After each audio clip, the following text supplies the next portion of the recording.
حضرت حلیمہ سعدیہ مکہ پہنچی، رات کے سناٹے میں پہنچی۔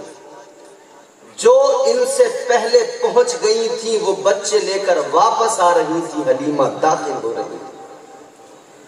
حلیمہ آدھی رات گزر چکی ہے، مکے میں پہنچی ہے، کعبے کے غلاف کو پکڑا ہے حلیمہ سعدیہ، اور رات کے سناٹے میں آنسو بہائے ہیں۔ کعبے کے غلاف کو پکڑ کر جناب حلیمہ سعدیہ رونے لگی ہیں، میرے مولا ہے، میرے پروردگار، میں بڑی دور سے سفر کر کے آئی ہوں، بڑی پریشانیاں، بڑی سفر کی صعوبتیں برداشت کی ہیں، اے پروردگار میں آ گئی ہوں، مگر میرے مالک یہاں آنے کے بعد میں رات میں پہنچی ہوں، بچے تو امیروں کے سارے جا چکے ہیں، اے اللہ میرے حال پر بھی رحم فرما دے، اے رب جلیل میرے حال پر بھی رحم فرما دے، اے میرے مالک کیا میرا مقدر اتنا کمزور ہے، کیا میرا نصیب ایسا ہے، اے مولا میں بڑی تاخیر سے آئی ہوں، اللہ اللہ ادھر حلیمہ آنسو بہا رہی ہے، ادھر ان کی آنکھیں بھیگی ہیں، ادھر آواز آ گئی ہے، حلیمہ غم نہ کر، پریشان نہ ہو، اللہ نے سب سے بڑا خزانہ تیرے لیے بچا کے رکھا ہے، اللہ کا محبوب تیرے حصے میں آ گیا ہے، اللہ اکبر کبیرہ۔ حلیمہ سعدیہ کے حصے میں میرے آقا آئے، میرے مصطفیٰ کریم آئے۔ حلیمہ سعدیہ جب پہنچی ہیں میرے آقا کے دروازے پر، کہتی ہیں جب میں نے جا کر دیکھا محمد عربی صلی اللہ تعالیٰ علیہ وسلم آرام فرمائے، پالنے کے اندر جھولے کے اندر آرام فرمائے، میرے آقا کے جسم اقدس پر چہرے مبارک پر کپڑا پڑا ہوا ہے، اللہ اللہ۔ حلیمہ سعدیہ کہتی ہیں جیسے میں نے کپڑا ہٹایا میں نے کیا دیکھا، میں نے اپنے آقا کے چہرے کو دیکھا، مصطفیٰ جان رحمت کے نورانی چہرے کو دیکھا، میں دیکھ کر دنگ رہ گئی، میں نے جیسے کپڑا ہٹایا میرے مصطفیٰ کے نور سے سارا گھر روشن ہو گیا تھا۔ دیکھا حضرت آمنہ خاتون میرے نبی کی امی کہتی ہیں حلیمہ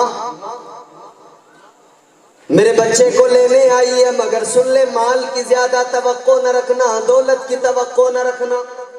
ادھر حلیمہ نے گود میں اٹھا لیا ہے میرے آقا کو۔ حضرت حلیمہ سعدیہ سے میرے نبی کی امی کہتی ہیں حلیمہ زیادہ مال کی تمنا نہ رکھنا، زیادہ دولت کی توقع نہ رکھنا، یہ بچہ در یتیم ہے، یہ عبداللہ کا در یتیم ہے، اس کا باپ کا سایہ اس کے سر پہ موجود نہیں ہے، میرے بچے کی پرورش کے عوض تو زیادہ مال کی توقع نہ رکھنا۔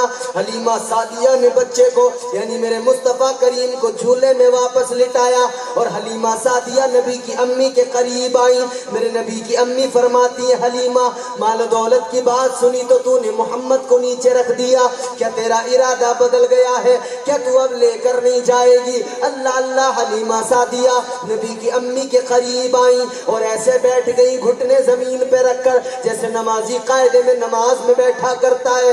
بیٹھنے کے بعد میں حلیمہ سعدیہ نے یوں اپنے دامن کو پھیلا دیا، یوں جھولی پھیلا دی، اور حضرت آمنہ کی بارگاہ میں عرض کرنے لگی اے آمنہ اگر مال و دولت کی تمنا ہوتی تو میں پھر تیرے دروازے پہ نہ آتی، اے آمنہ میں نے محمد عربی کے چہرے کو دیکھ لیا ہے، میں نے محمد عربی کے لبوں کے تبسم کو دیکھ لیا ہے، اے آمنہ اب مجھے دنیا کی دولت سے کوئی غرض نہیں ہے، مجھے مال و دولت کی تمنا نہیں ہے، آمنہ میں تجھ سے جھولی پھیلا کر محمد عربی کو مانگ رہی ہوں، اے آمنہ تو یہ فکر نہ کرنا کہ مجھے دولت دینی پڑے گی، آمنہ مجھے کچھ دینا نہ دینا مگر اپنا لال میرے حوالے کر دے،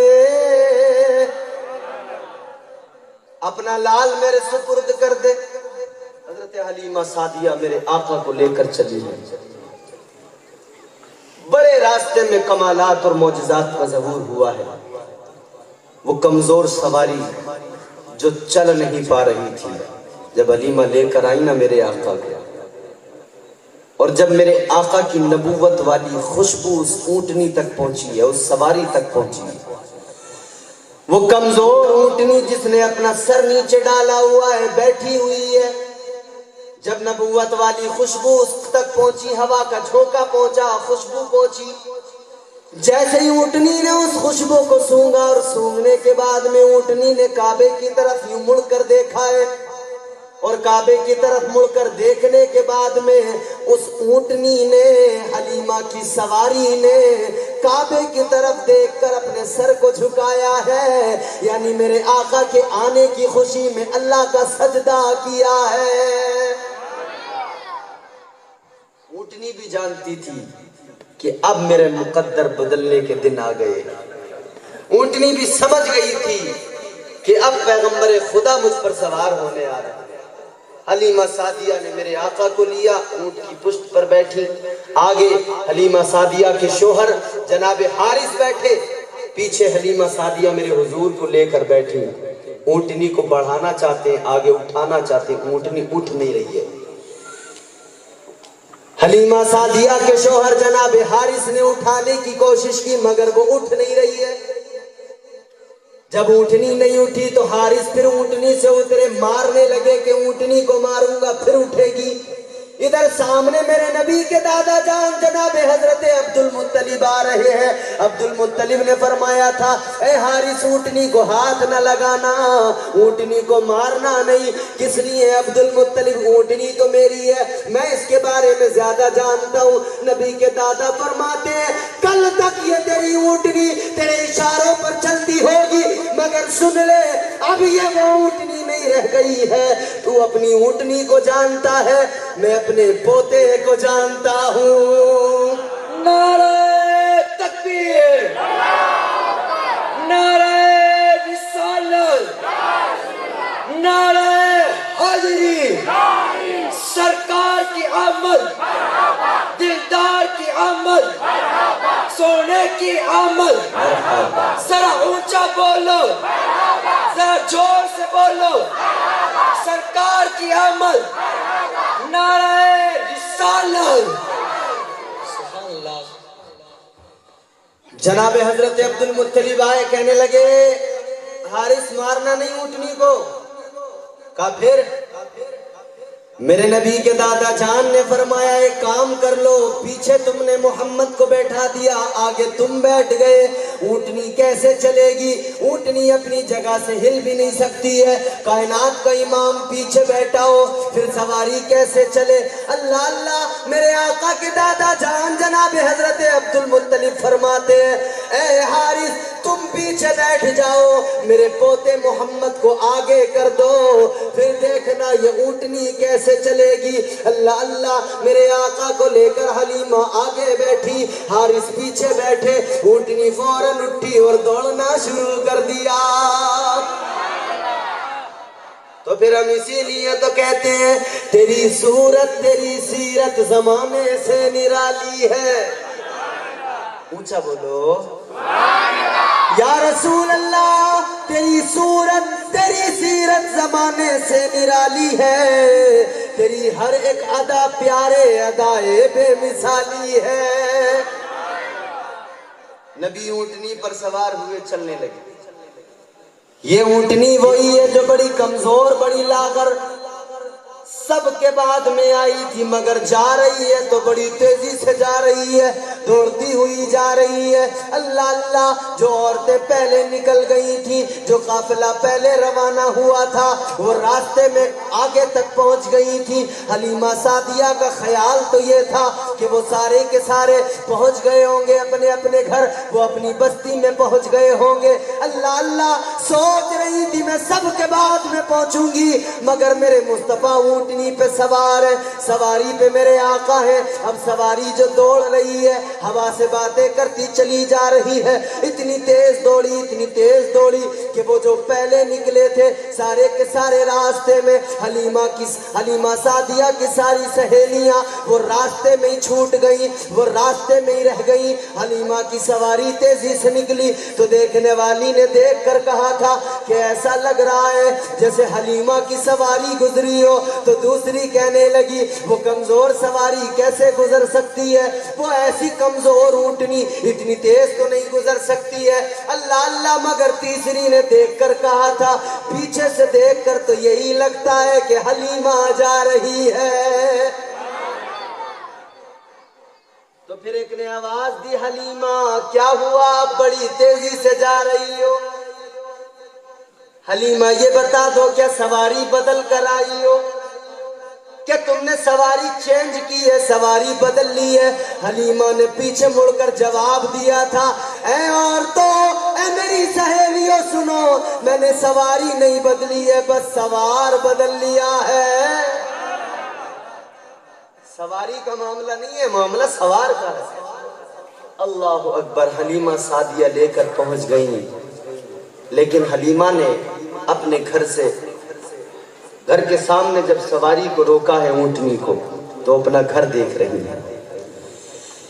یہ اتنا نورانی بچہ، میرا گھر اتنا پرانا سا گھر ہے، کچا مکان ہے، کچا مکان۔ اللہ اکبر کبیرہ، اپنے گھر کو دیکھ رہی ہے، کاش میرا گھر بڑا اچھا ہوتا، کاش میرا گھر بہت خوبصورت ہوتا، میں اس نور والے بچے کو اس گھر میں لے کر جاتی۔ اللہ اللہ لوگوں، کچا مکان ضرور تھا۔ اے لوگوں یاد رکھنا اور دل پہ یہ جملہ لکھ لینا، حلیمہ کا مکان کچا تھا، ایمان بڑا پکا تھا۔ کچے مکان کو دیکھ رہی ہیں، آقا کے چہرے کو دیکھ رہی ہیں، محمد نور والے، محمد پیارے پیارے، یہ نورانی چہرے والے، یہ چہرے بددعا دیکھ رہی ہیں، مصطفیٰ کی زلفیں دیکھ رہی ہیں، اور پھر اپنے گھر کو دیکھ رہی ہیں۔ پھر خیال آتا ہے، میرا گھر بھی اگر بہت زیادہ اچھا ہوتا، میں اس گھر میں اس کو لے کر جاتی۔ اللہ اللہ، میرے نبی تو دلوں کے حال جانتے ہیں۔ میرے نبی نے نظروں سے باتیں کر لی، اپنے میرے مصطفیٰ کریم نے اپنی رضائی ماں حلیمہ کے چہرے پہ نظر ڈالی، گویا زبان حال سے نبی نے فرمایا تھا، حلیمہ مکان کو کیا دیکھتی ہے؟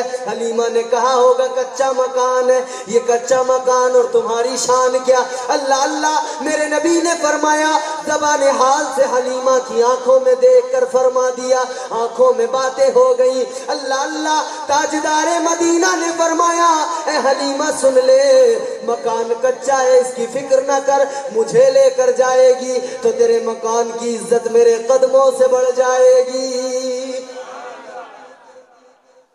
مکان نہ دے، میں تو دنیا بھر کے غریبوں کو اپنے سینے سے لگانے آیا ہوں، اپنی غربت پہ افسوس نہ کر۔ وہی حلیمہ کا گھر ہے، میرے مصطفیٰ اسی گھر میں پرورش پا رہے ہیں۔ حلیمہ کو آقا سے پیار اتنا ہو گیا، محبت اتنی ہو گئی، ایک لمحے کے لیے اپنے آپ سے دور نہیں کرتی، ایک لمحے کے لیے بھی نگاہوں سے مصطفیٰ کو دور نہیں کرتی۔ میرے نبی کا بچپن دیکھو نا، قسم خدا کی، یہ ایک مکمل باب ہے۔ اگر بچپن پہ بات کی جائے تو راتیں کم پڑ جائیں، اتنا طویل باب ہے۔ مصطفیٰ کا بچپن بھی نرالا ہے، مصطفیٰ کی جوانی بھی نرالی ہے، مصطفیٰ کی ہر ادا بے مثال ہے۔